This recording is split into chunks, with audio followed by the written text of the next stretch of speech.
요즘 우리 그리스도인들을 향해 들려오는 많은 자성의 목소리 중 적지 않은 비중을 차지하는 것은 삶에 관한 것입니다.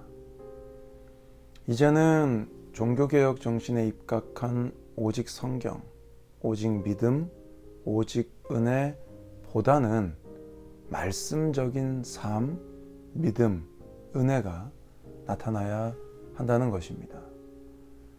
맞는 이야기입니다. 하지만 우리는 오직 성경, 오직 믿음, 오직 은혜 보다는 같은 표현을 주의해야 합니다. 왜냐하면 이러한 표현에는 말씀보다 말씀적인 삶이 더 중요한 것 같은 느낌이 담겨 있기 때문입니다. 실천하는 삶이 중요하지 않다는 의미가 아닙니다. 실천하는 삶은 매우 중요합니다.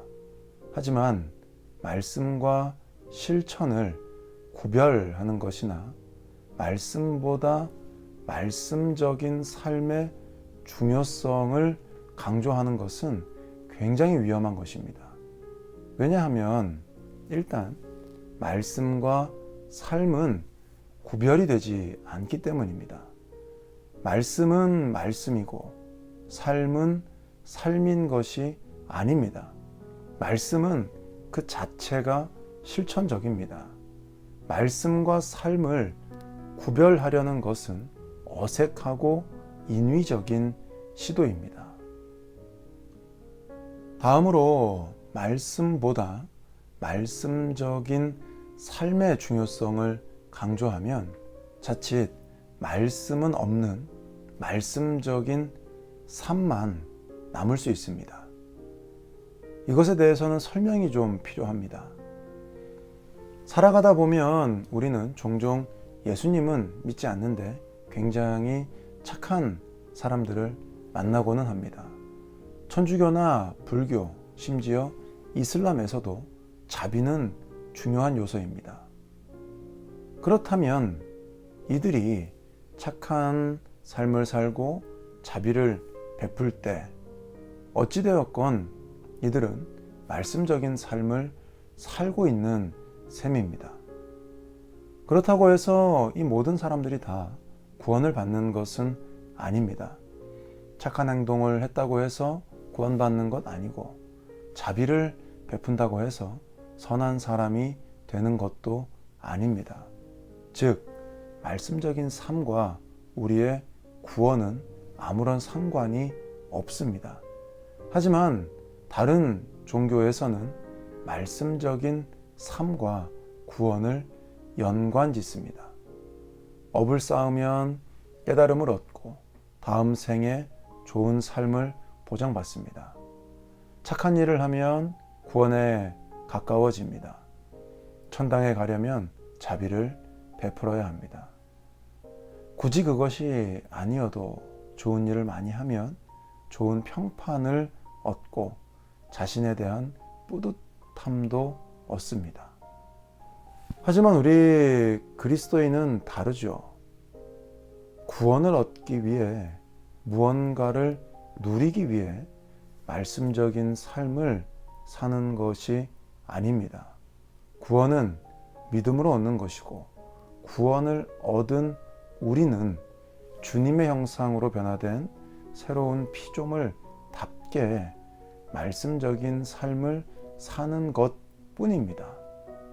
무엇을 얻거나 누리거나 보여주기 위해서 그러는 것이 아니라 주님이 곧 말씀이시기 때문에 우리는 말씀 그 자체가 되어가는 것입니다.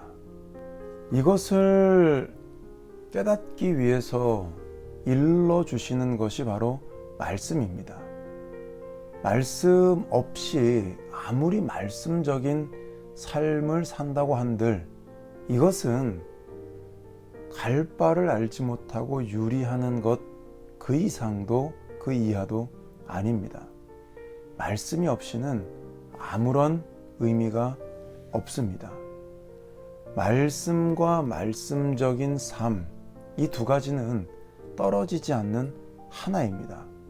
굳이 더 중요한 것을 집어야 한다면 그것은 두말할 것 없이 말씀입니다.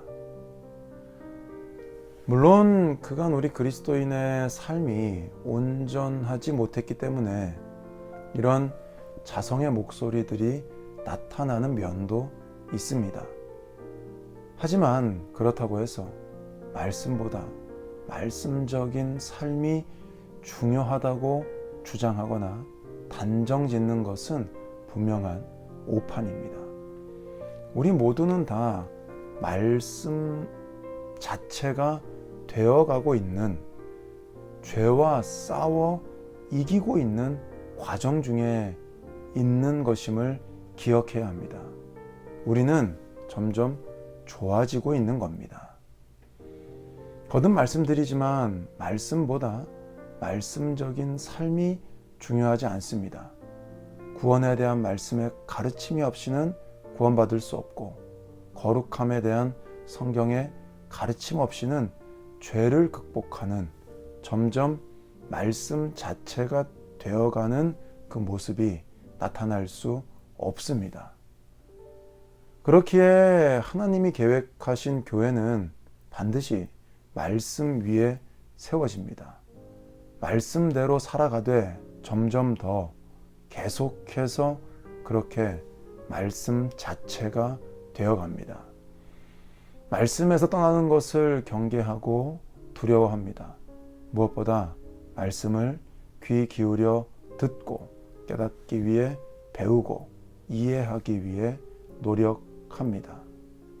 오늘은 이 사실을 가슴에 새기시기를 바랍니다.